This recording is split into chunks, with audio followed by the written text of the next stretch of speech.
to Any Bloody Thing. I'm Braden Croft. I'm Travis Shuchuk. And we're going to be talking about FrightFest Film Festival. We're going to talk about Marilyn Manson and American Gods. American Horror Story. Slashers, the genre, just in general, just slasher films. Whole bloody genre. The whole bloody thing. Coming up. Stay so tuned. Like if you're staying tuned.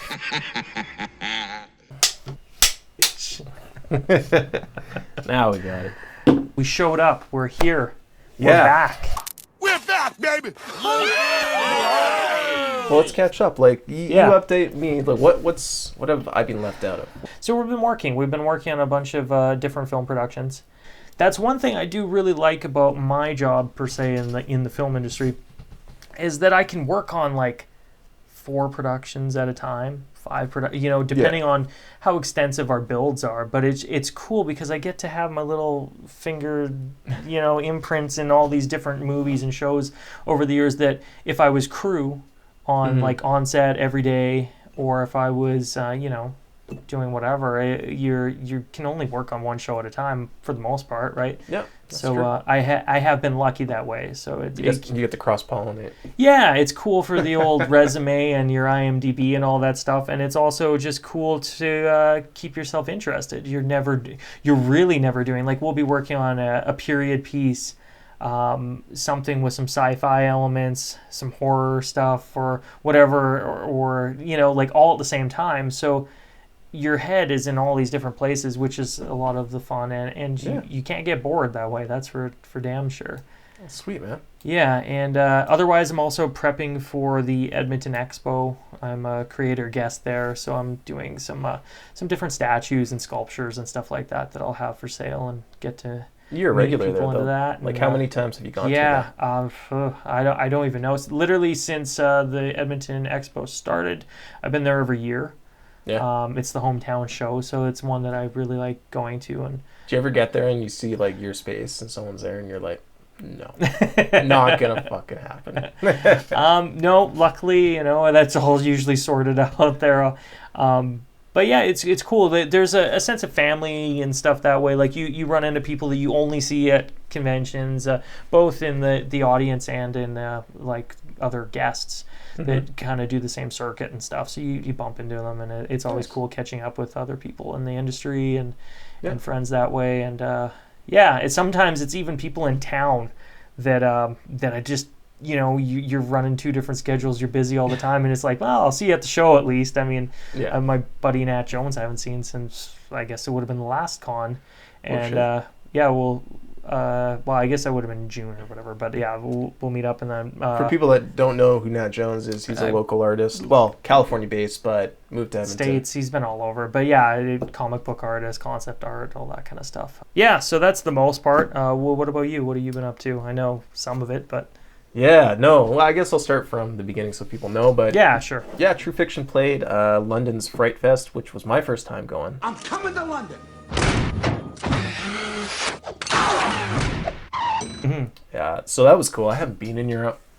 Double-decker bus, Harry Potter, funny taxi cabs. We're in London. And it was sweet. Yeah. And the best way to describe it, like, New York City blew my mind when I first went there. Sure. It's like skyscrapers and every little nook and cranny, like, there was no unused space. It's like if the city was a buffalo, all the pieces were used, you know what I mean? Yeah, absolutely. So London was like that, but it felt, the pace was different. New York, you literally get in and it's like you're getting injected with just electricity. You're like buzzing. Yeah. Right? But London had the culture, art here, art there, such robust history and stuff. It's one of the hub cities of the world, though. Oh, yeah. Just like New York. I mean, like when you see the clocks on the walls. Yeah. London, Rome, exactly. New York. Yeah. And London, like, they love their film there. The FrightFest guys were great, like Paul McAvoy, Ian Rattray and all those guys. Got to have one-on-ones with them. Just hearing how much those dudes love, like, cinema, period, let alone genre films, you feel like you're, like, we're so far removed from that sort of industry, be it London or LA or New York. Sure. That when you get into that mode, it's like you've landed into your tribe. Yeah. And everyone's speaking the same language. Yeah. And just like... I find that with either people in film or artists or, like, when I do these conventions. As soon as you get in with that group that you relate with in such a deep level of your, like, because you're you know, if you're into film, Yeah. to the level like you know, either of us are, like, it's a big part of your life. I mean, Yeah. And for everyone else, it's kind of like a pastime. exactly. Right? And then you run into those other people that it's the same thing for them, and then you get it. Like, You don't even if feel- you've never met this person before, you get it. You've got that similar vein running through you that You know that if Yeah. you start talking their language and it's like film, Yeah. where my girlfriend or fiance, Liz, she'll disconnect because she's like a normal human, well-rounded, and her mind isn't consumed by this where one we're thing. kind of like Abed from like Community, where you'll be dropping like reference, but a lot of people, like, you just forget sometimes that other people won't get this shit. Like, you'll just throw it out there, but these dudes, like, you know, they'll pick it up and like you'll be throwing back and forth, and I love that. Yeah, that's one of those things when you're dropping references and you get like return references thrown back at you, you're like, okay, we're gonna get along. Like, something's all right here. Yeah, there's a shorthand there that it's like you kind of both silently, your heads are like, okay, that person's cool, we're friends now. Sure. Yeah. And it's just like that. Yeah. So- It's a great icebreaker. Yeah, I met a lot of cool people there. I mean, God, I could name a shit ton. I mean, the Saska twins were there. Oh yeah. You have to go all the way to England to meet To see Canadians. Canadians, yeah. Dude, there was a lot. We had actually a separate, call it a segment or something, a little after party. 4 Albertan films were there. So That's True saying Fiction. something. That's great. Yeah, my own. Who else was it? Curtis Harder's film, Spiral, was there. He's with the DI crew, like What Keeps You Alive and all that stuff, with Colin Minihan. Cameron McGowan, and he's another Calgary-based guy with Red Letter Day? That's it. What was the fourth one? Harpoon. Yeah. And that's by Rob Grant. He's actually based out of Vancouver, but yeah, he did his production with the 775 Media guys that we did our film with. Yeah. So for the exception, I think, of Cameron and technically Kurt, who's kind of plugged into that same scene too. Sure. There was at least 2 from 775, and then the other 2 Alberta-based. Yeah. And we had a big party and shit, and Mike Peterson, one of the producers, well, for many of the films there that's tied into 775, wanted to do a prairie oyster eating contest. Oh yeah. Do you know what that is? Yeah, I do, but inform the people that don't. Okay. Well, this is how bad of an Albertan I am at times. When I heard it, I was like, okay, I'm thinking something nasty. It's something nasty. Is it a drink? Is it something you eat? I type it in. I thought it was... Oh, you didn't know? I didn't know. Oh, okay. Because he was asking me to do it. Then. Yeah, and it was like... What came up was Cabaret. It's a hangover drink. It's like egg, Worcestershire sauce, and a couple other really nasty shit. Sure.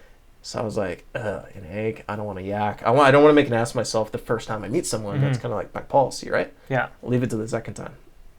So I get there and they're like, no, dude, it's not a drink at all.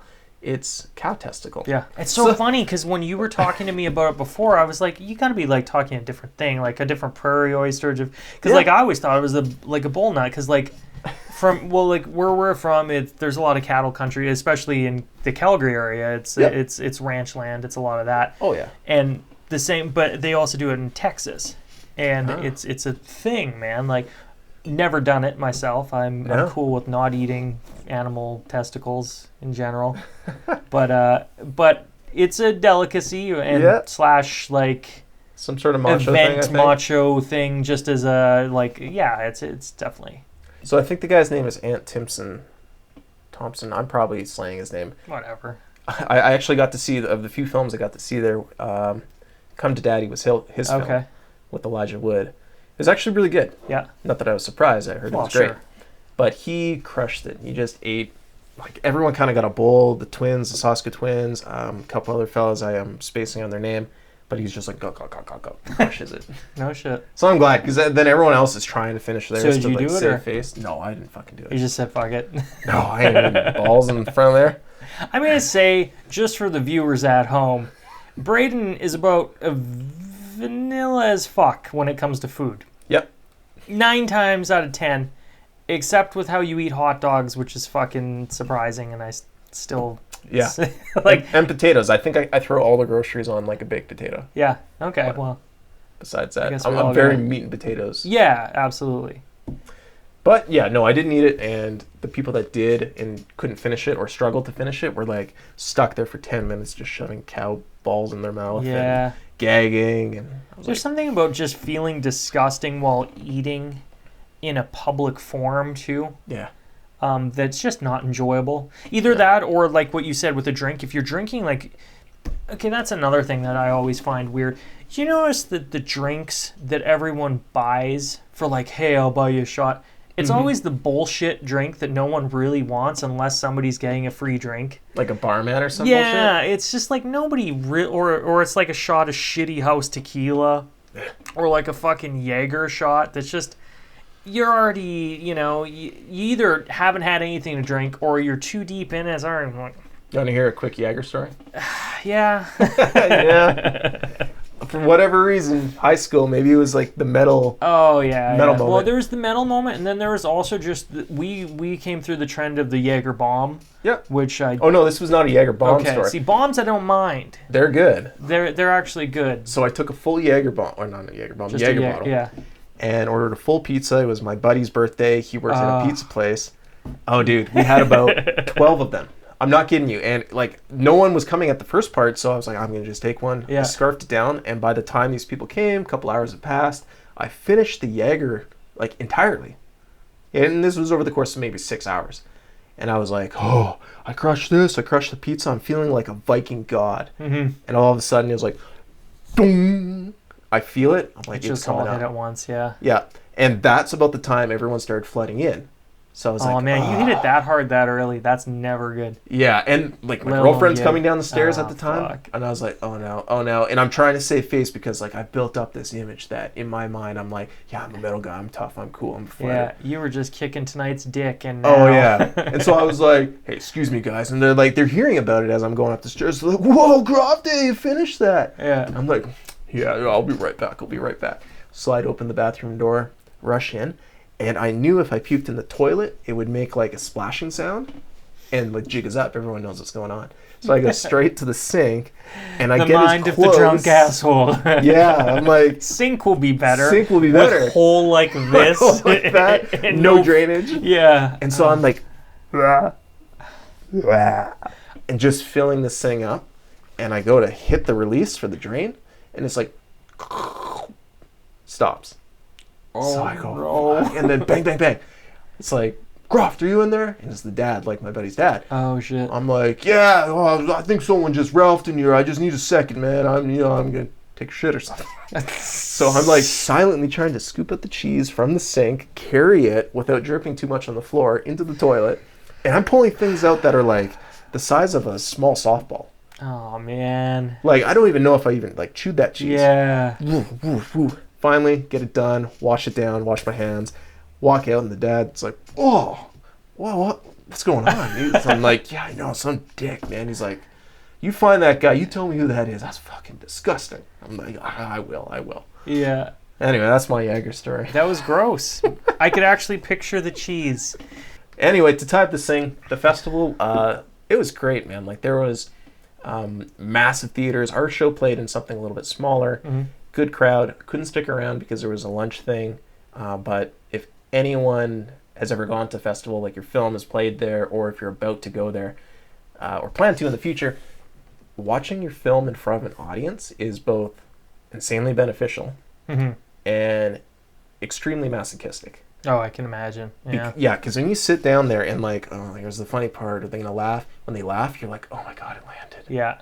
And if they don't, you just sink deeper into your seat. And God forbid you hear Yeah. And, well, no, the worst is when something super serious happens. and then a laugh. And then a laugh comes. That's true too. And I was in a couple screenings where that happened, like a snide little like, Ooh. and I was like, To be fair, I was Yeah. in Saw, the first one, and like there was hysterical laughter with the sawing the foot off.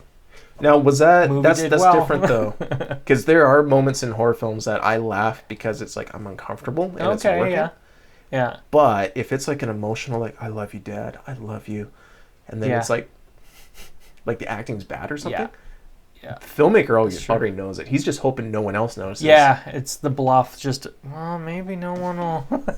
Well, and there was a Maybe moment the score will distract them. I made it extra sad. we had a trivia night at FrightFest, and one of the things that they said was, I think it was a question like, who was the filmmaker that in a year previous, someone was watching his film, like the crowd, and then there was a laugh, and he was so pissed off, he got up and stormed out and slammed the door and recut the film because of that. Wow. Yeah. Shit. Yeah, like there. Oh, That's bold. if releasing a film to the world to watch is not like the most vulnerable thing you could do, Yeah. one step beyond that is being in the same room when they watch it. Yeah. And oh my god! And like, now one step even funnier is when you become trivia. when you're trivia. Go on to IMDb and add that under the trivia. Oh my god, yeah. Oh, man. But Almost I hear, worth it. yeah, I hear it went good. I try to force myself It's cool. to do that because you kind of grow as a filmmaker. Yeah. Plus, it's good Yeah. to know. It's And when I was in Brazil at Fantaspoa, I sat there like front row. People knew I was here, so whatever they were doing, maybe they held in a laugh or two, but I doubt it. There was one part that I always found funny, yeah. and whatever, like gallows humor. Sure. Some people get it, some people don't. Yeah. And there was like 3 or 4 people that flat out had that laugh. I knew it wasn't like a derisive laugh. It was like they appreciated it. Yeah. It was fucked up, and they were having fun, and I Yeah. was like, oh, it made me feel so good. Yeah. Well, yeah, it's cool to see the payoff on that for sure. Yeah, so it was great. Especially when you're playing with people's emotions, really. Like, Which all that's- films should be doing. they should be, yeah. Yeah. In one form or another. So, it's you can't just do that in any medium. It's really cool and it pays off. So that's cool. Yeah. Well, I'm glad to hear it went well. Yeah, and if anyone ever gets a chance to go to see Fright Fest or even the films that are programmed there, it's world-class genre stuff, man. Like you'll see it peppered around the whole world if you keep up with that. Yeah. But yeah, hit like if you dig Fright Fest and genre films, but I'm trying to plug that as much as I can. It's a good idea. like. Why not? Hit like more. Yeah, it's amazing. I can't wait to see a lot of those films I did not get to see. Yeah. You know what wasn't at Fright Fest that we talked about before? Okay. Fred Durst movie. Yeah. Fanatic. So I've heard some bad stuff. So we talked about the Fred Durst film with John Travolta, The Fanatic. So it turns out on its opening weekend, in 52 screens, it did 3,100, 31 something. 3,100 million? No, 1,000. Yeah. It's actually like it's amazing that's even possible in that many screens. You keep telling this because I'm going to look up the numbers real quick. Sure. Actually, it's in those notes I sent you earlier. Oh, did you? Yeah. Okay. So $31,053 in 52 theaters. Okay. In its opening weekend.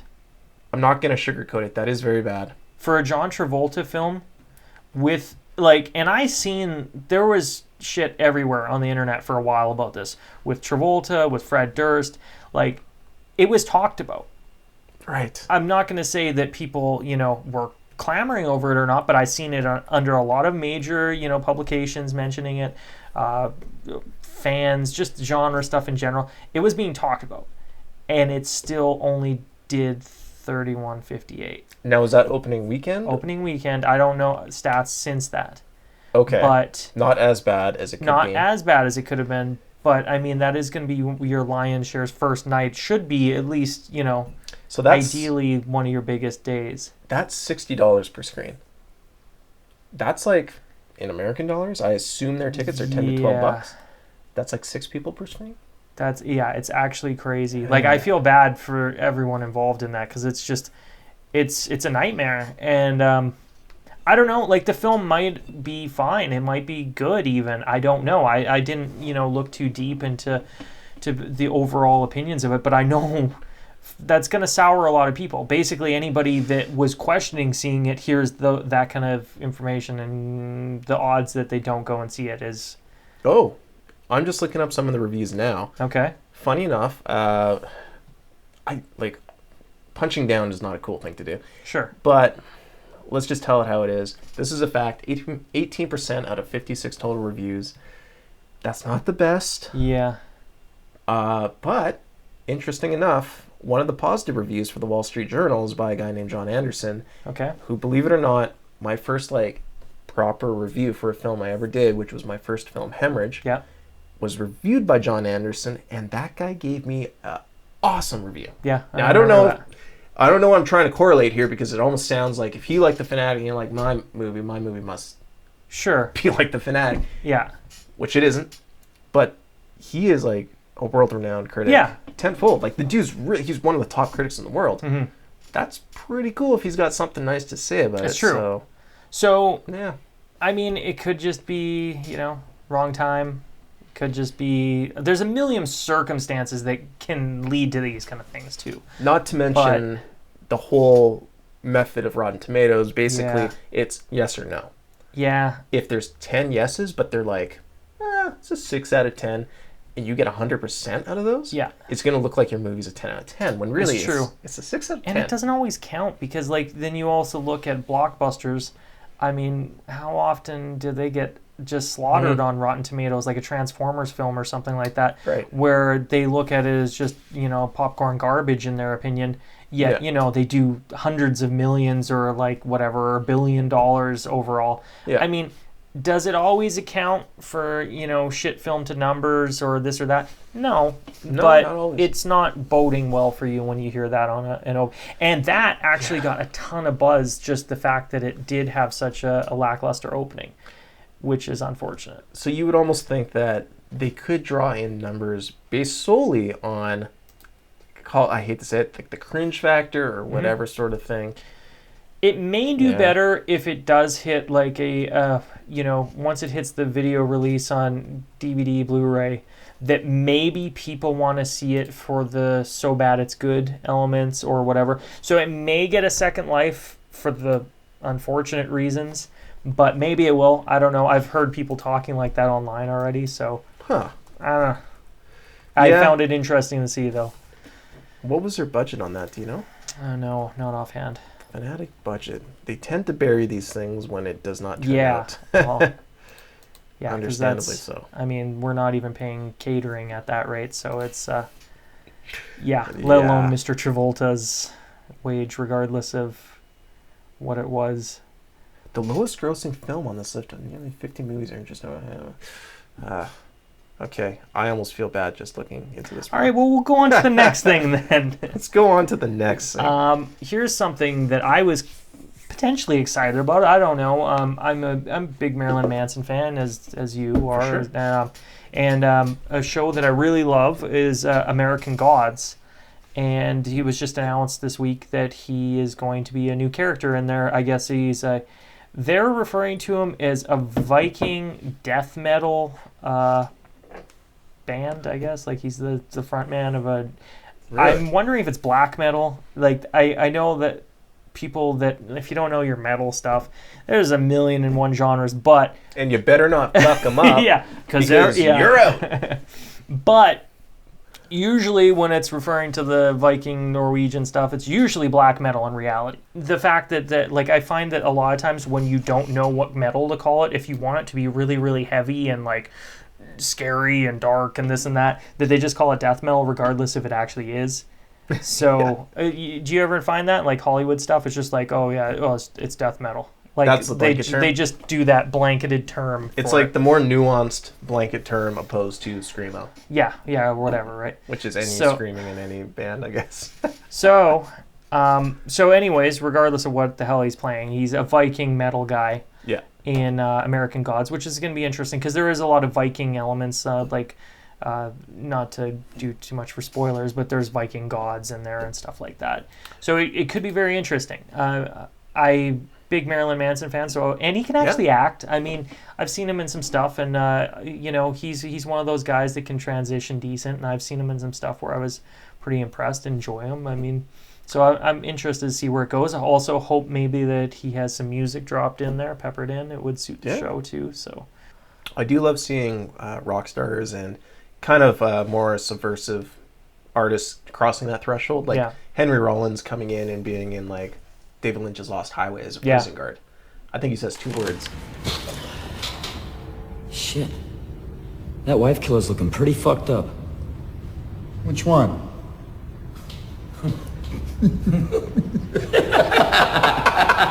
But he's gone on to have a small acting career. I've seen him in some pretty good stuff. Like Johnny Mnemonic. Yeah. He had a crazy role in Sons of Anarchy. I didn't see him in that, but I did see him. He was really good in it, actually. Like he was all Nazi'd out, right? Oh yeah, he was like you had to hate him. Like he was a real dick in it, but he played a hell of a role. And then actually Marilyn Manson was in that too. Was he a Nazi? He was a prisoner in there. Yeah. Like there's a whole lot of stuff. But speaking on Marilyn Manson, it was the 21st anniversary for Mechanical Animals this week too. Yeah, one of your favorites. Absolutely. One of my favorite albums of all time, not even just his. Bar none. Oh, yeah. That was a very influential album for me. Just, it hit at the right time. It was this perfect area of, angsty teenage years of this, and a good climate for, like, rock and metal at the time, too. I'm more of an Antichrist superstar kind of guy. Yeah, whatever. I still love that, too. I do, but... It's just I was like Antichrist was a little bit earlier for me, so I didn't I wasn't absorbed into it as much at the time. But that hit after where I was already aware. I'd listened to Antichrist, all that stuff. So yeah, it was. It's weird to hear how old it is.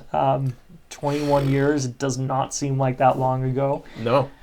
But yeah, no, and it was cool to see online, like, because Manson made a couple of posts on Instagram and all over the place, and it was cool to see like some of the people saying stuff about it, like a lot of celebrities and other musicians and people kind of making note of it being one of their favorite albums of his, or like I saw Jonathan Davis posted saying it was his favorite, and oh shit, yeah, it was kind of neat, and but yeah, it was just this weird thing to think about it being that old and just kind of how influential it was on me and everything, because I really obsessed over the lyrical content, the songs in general. It was such a departure for him too, from his prior work and really even his later stuff. That was just this one cool concept album that was from start to finish just a story and a visual sense that was tied to it, with all the glam rock stuff and all the fake bullshit Hollywood elements that he really wanted to kind of play a whole kind of parody on, and also show some of the darkness behind it. It was great. I mean, so what year would that have been? If it's the 21st, it was 1998. Mm-hmm. Holy shit, that means 94, which was his Portrait of an American Family. I think 97 was Antichrist. 25 years since his first debut. Yeah. In 96, Antichrist. 25 years, man. Yeah, that's insane. That's insane. That is so crazy. Yeah. I mean, if we're going to finish our thoughts on Manson as an artist and kind of how he ties into what our podcast is about, which is kind of, the macabre, bloody, blah, blah, blah. Obviously, he was a horrific figure for parents at the time. Oh, yeah. You couldn't go anywhere without hearing someone bitching about him, or what city he was banned in, or this or that. Oh, God, yeah. Church groups getting... It just... The Ohios, Idahos, like the very straight even kind in of normal Edmonton people. here, he was banned for a bit. Was he in Edmonton? For a while. That's wild, man. I remember my dad, who, grew up listening to Judas Priest and all these things, which were racy for his time. Yeah. When I started listening to Manson, he'd rather me listen to really, really hard metal, and that's fine. Like, if it's about Van Halen stuff, like sleeping with women, I know, doing drugs or drinking, like that's like, okay. But if you're worshiping Satan, that's not. Yeah, it's like, all these other metal bands, especially like anything from that 80s era, it's just like just what was every AC/DC song is about? What, getting drunk or getting laid? Yeah.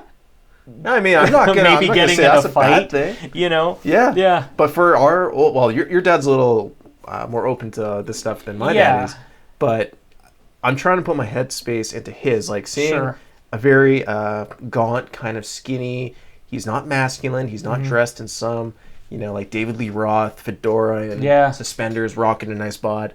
He's just like this pale, gross dude in a garter belt. It was the creepiness. Thong. It was the creepiness. It was the makeup and everything. It was one step beyond Alice Cooper. Yeah, like their stage show and stuff. Like they were trying to push whatever element to just freak people out and just Like, they were going to be in headlines the next day. They knew it. For every Kanye West that says the president doesn't care about black people, which was like huge. That was a bombshell, right? It's like that was. I remember everybody was like, "Oh shit!" The Fast look forward, on Mike Myers' face is imprinted in my head. Imagine Manson coming out to a bunch of teeny boppers listening to Hanson. Yeah. And he's just like, Has he's his saying ass God is out. dead. Yeah, Like, his ass is ripping out. up a Bible and shit. Ripping like, Bible pages. oh man. Telling Yeah. people like heaven's for fucking losers. Yeah, And it's like I'd rather burn in hell. And then it's like that But- to me is a dangerous rock star. Yeah. As a kid. Oh yeah, yeah. As a kid, it was like, holy shit! Like he just.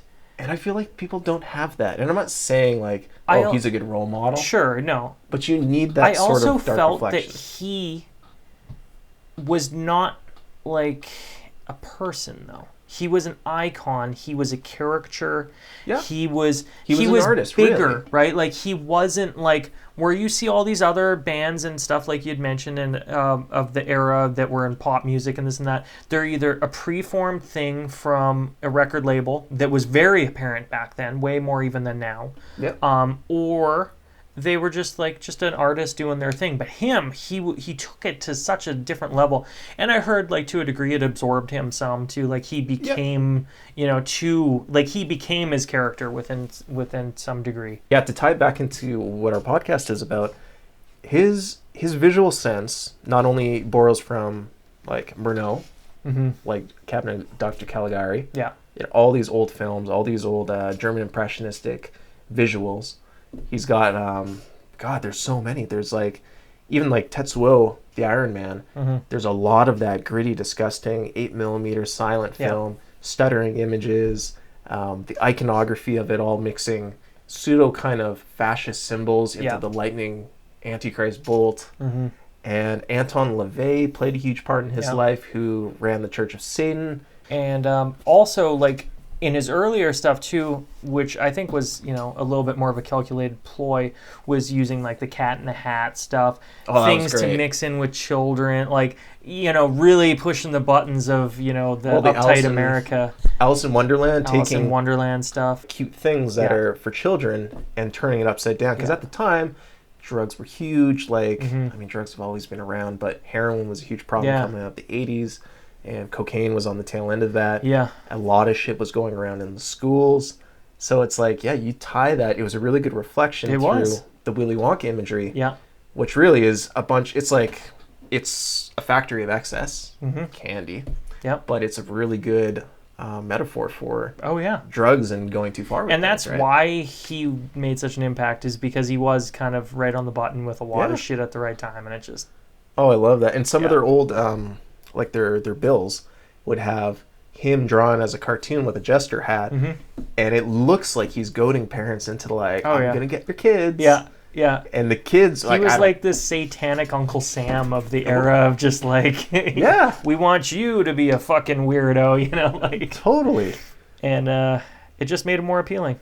So American Horror Story, I know you're not so much I kind of dropped off from the first season, to be honest. Sure. Okay. They're doing the new one. It's coming out today when we're filming this. 1984.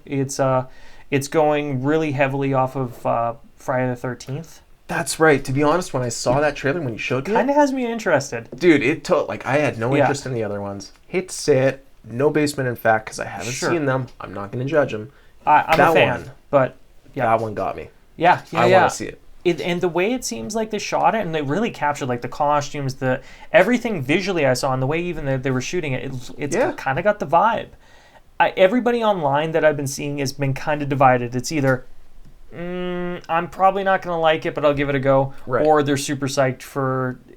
And also, I've been finding people that may have not given a shit about American Horror Story now, but they're slasher fans are thinking, oh shit, let's give it a go.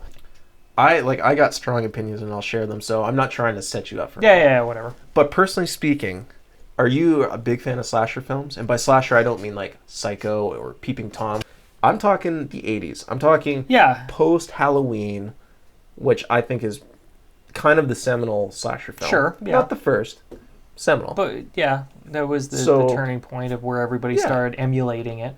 So in the cusp of the 80s, when Sean S. Cunningham sees that, goes to Wes Craven, who is hot off the heels of Last House on the Left, and basically says, I want to do a ripoff of Halloween. And Jason was born. The rest followed. I mean, you had tweaks on it. You had like the Freddy Krueger thing, Nightmare on Elm Street, but basically like Maniac, Psycho. What was the cop one? Was it Psycho Cop? Maniac Cop. Maniac Cop, that's right. And I think they did 3 of those. Yeah, like there's just tons. Dr. Giggles, like oh, there's shit tons, and there's tons more than you're even remembering that are just felon. Oh god! Like every straight to video thing out there at the time was some rendition of some slasher film for sure. So, what are your opinions on those? Because I'll share mine after. But what's your take on those? As they're fun. I mean, I'm sitting here with a signed Jason mask by a bunch of the cast. I love the shit, but do I say necessarily like it's great? You know, great film, great art, great whatever. No, but it's the equivalent to me as a popcorn flick of any sort. It's did I have fun while watching it? Yeah. Sure, I always do. Do I watch them and look for the, the cool kill on this one that I know is coming up? Of course I do. Do I give a shit what Jason or Freddy's makeup or whatever was in that one? Yeah, everybody, like, I'm one of those guys. I do, 100%. Okay. I just enjoy them. I grew up with them. They're just fun. If I just want to put on some bullshit comfort movie that is just I'm gonna watch and just like and they're the kind of ones you do laugh at some of the bullshit in there, but it's in a fun way and it's just I love it. So overall, I say that. But yeah, I'm not gonna like try to convince you that they're the best films out there by any means, but they are just I would never hold it to like comfort that standard food standard of a thing for me for sure. Totally. And there's a lot of brilliant work I think done in the slasher film genre. No question. Absolutely. It's very viable. I'm not trying to say it should not exist, but just to counteract and have like a constructive argument on it for entertainment purposes only. Okay. One thing I did not, and by the way, I agreed with everything you said. I put on Friday the 13th every time. I'm like, I just need something to pick me up in a mood while I make food or I'm depressed on the couch thinking about this or that. Sure. It's perfect. Sleepaway Camp. Perfect. Yeah, any of that stuff. But on the flip side, here's the negative thing about slasher films. During the 80s, it was extremely prolific, as we both know. Yeah. It was good for the industry. Sure. Because they were chugging these things out. But and they were always, for the most part, making money. Too. That's the thing. Like, they were a profitable thing. Low budget. They created a lot of franchises that are beloved. Freddy, Jason. Well, Michael Freddy Myers, built, like they say, New Line was built the house that Freddy built, and it truly was. And I think that is a standalone, one of the top slasher films on my list. Not only on execution-wise, like Wes Craven's, that's like one of his masterpieces. It's a beautiful film, but the concept alone. It's the concept that it's an idea that it's just amazing. It's almost kind of like how wasn't it done before?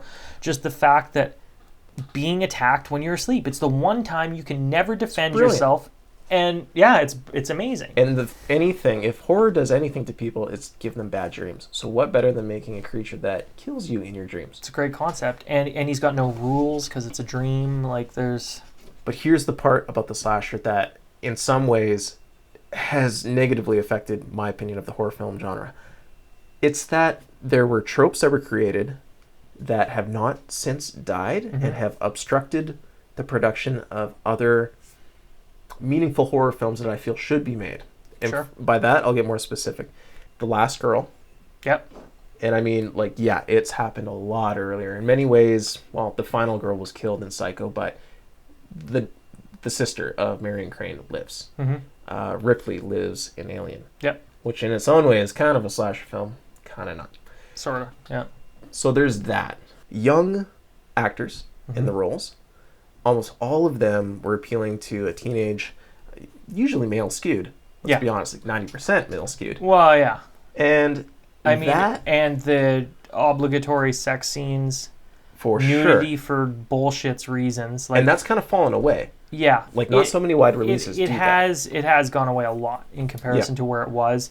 But I mean, in the '80s, it was like, oh god, it was blood and tits was the the thing, right? Like that's what everybody was just like. It was a formula, and that's what they lived by. It was like, well, you got to have this many cool kills and this many nude scenes, and there has to be a masked killer.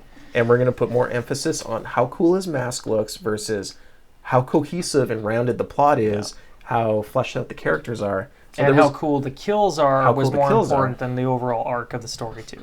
which is a real pity because before that time in horror, my God, like The Omen, Gregory Peck, our main character is like, sure, okay, Exorcist, Regan is 10 years old, 12 years old, but the main character is the mom. Yeah. The Shining, again, another young kid, but it's the parents. Yeah. Like there are mature, amazing actors filling in these roles. Rosemary's Baby. Yeah. These are adult stories meant for adults with adult themes. Whereas the scripts later are very dumbed down. They're very basic. They're just how do we survive the night? We're dumb teenagers.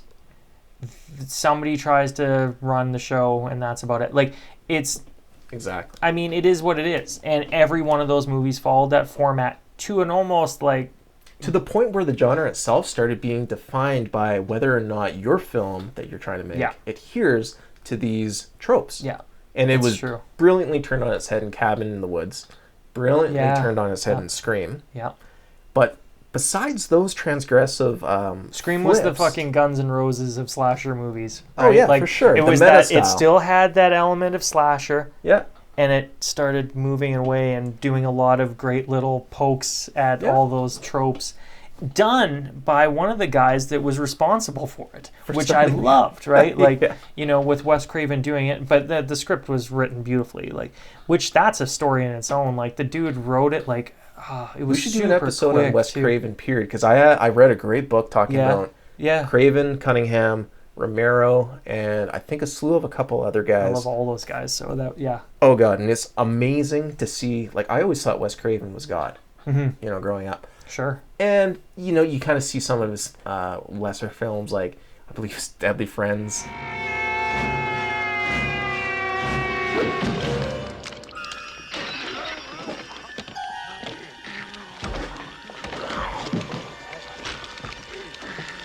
You seen that one? I don't think so, actually. You gotta see it. Anyway. I came to realize, I'm like, okay, maybe he's not as infallible and perfect as I thought he once was. And then I read the book on him. He was so modest about it and so unskilled in so many capacities that people were like, you suck. You're awful at making movies. And he was, I don't even think he had any ambitions to be like, no, I'm going to be George Lucas at the time or whatever. He's not trying to do that. Yeah. He's just like, oh, that's all right. I'm just going to keep making movies and try this thing out. And from some stroke of luck, he becomes a great director in his own right. Mm-hmm. He falls into these films or he makes them himself and he's breaking things down like Last House on the Left and like those first exploitation films completely blew the doors off the genre. Oh, yeah. And then he does it again with Freddy and starting this franchise and stuff. Like he's making seminal piece after seminal piece. Scream. Yeah. He's done it 3 times. People are lucky to do it once. Yeah. Do you know what I mean? To be known for that one gem, that one deal-changing film. Yeah. But like he was not Tarantino. That's what I'm trying to say. He wasn't the Tarantino of horror. Like, holy shit, new guy on the block. Yeah. People pissed on him. Yeah. They didn't think he was anything. They didn't think he'd amount to anything. Blah, it's cool to see an underdog come up and be a king. You know. Oh yeah. And that's just proof that it can happen. It's amazing, man. And like their friendship, Cunningham and Romero. If anything, Romero was more of the rock star that came out. Mm-hmm. Him and Tobe Hooper, actually. Yeah. Have you ever heard the story, like in a nutshell, of how the Texas Chainsaw Massacre was exhibited? No, or possibly, but... So when you hear that title, like I immediately, had I not seen it, I would be like, oh, that's a schlocky film. Sure. Texas Chainsaw Massacre. Like, it's all in the title. Yeah. But when it came out, it hit in such a weird kind of like tongue-in-cheek Andy Warhol way. People thought like, oh, this is hip shit. Yeah. Texas Chainsaw Massacre played in museums. There was Isn't exhibits. That weird? Like, yeah, flat I would never dream of. Now it was shot pretty nice. Like there was art house elements shot in there where you go like, fuck, that would never be in a schlocky film. Nope. Like there's some stuff in there that you could capture that as a still frame and put on a wall and go, yeah, that's a beautiful shot. Which we've talked about. Right. Any great film usually has some of those still frame shots where you can it's iconic. Yeah. But these are like I think Tobe Hooper was in his early 30s. Mm-hmm. I believe he was teaching college or something to the fact. And much like Romero, he just gathered up these guys and he's like, we're just gonna shoot this film. It's gonna be wild. It's kooky. It's got this crazy name. It's about cannibals. That was destined to go nowhere. Yeah. And when it hit off, it was much like Easy Rider. Yeah. The film about, the motorcyclist, Peter Fonda. Of course. Yeah. It's like, why did that blow up? And it was so strange that it did. And it's not that it's not a great film. Both of those films are amazing. Yeah. But it was treated like art house cinema instead of exploitive cinema. Yeah, it's true. But Easy Rider there again was shot. It had all the potential to just be drive-in shit. But like any Corman biker film before, it could have been anything like that. But the way it was shot, some of the dialogue and thoughts in there were really, it really reflected what counterculture of the era was going through. It was one of the first ones to capture it and really make it like important and show like from their point of view, not just like, oh man, I'm just partying and shit. Like there's some deep moments in Easy Rider, and the ending is just like holy shit, like. But and I know my dad was he was like riding bikes like through the 70s and stuff, and he like had the tail end of that shit. Yeah. But he would say like, yeah, man, people like they would treat you like fucking garbage. Like if you were going through like a small town in the middle of there were places that wouldn't serve you and stuff. Long hair. Like long hair and a beard and a motorcycle. They treated you like you were a criminal for nothing. Like just. So, like, he said, like, and that movie was super important to him, too. Like, when he watched it, like, he had the big-ass poster on the wall and all that stuff. Like, it was... Oh, yeah. Yeah. And because it bucked a lot of trends and then basically gave the finger to modern pop culture, it was like, it became its own pop culture. Yeah. Do you know what I mean? Yeah, it's much like the grunge movement. Yeah. It's like, you go like this, fuck you. And eventually, if that catches on with the young kids, the corporations look at that. And all of a sudden, Easy Rider. Well, money speaks, film. Right? Like it's the money talks is always there, and when they see what's hot, I guess these long hair crazy bikers they must be doing something right with this one. It's amazing to believe that Jack Nicholson's career for 10 years working with Corman never blew up until he was in his early 30s in Easy Rider. Yeah. And from there, he not only went from he was like third on the billing block. Sure. Yeah. To all of his Bob Refn films or Rafelson films. Yeah. Like, oh my God, he blew up overnight. And it was cool that Dennis Hopper, like that was his baby, that film. And then it really did the same for him. Yeah. Yeah, he became basically a super in-demand director. Mm-hmm. Good to be back for Any Bloody Thing, and... Yeah, I think it's a decent little recap of what we have, and obviously in the next couple days we're going to try and scoop up some other stuff, but write in the comments if you guys got anything you want us to address, any new movies, any new thoughts on really the shows. Anything. And we'll try to keep them coming more consistently, thanks to everybody that's been checking it out. Yeah, give a like and subscribe, and hopefully just chime in and tell us what you want to see. We got filmmaking stuff. I'd love to talk about more filmmaking stuff. Yeah, really. I'm always down for that. All right, it's Braden Croft. Travis Shuchuk. This Any Bloody Thing. Check us out next week.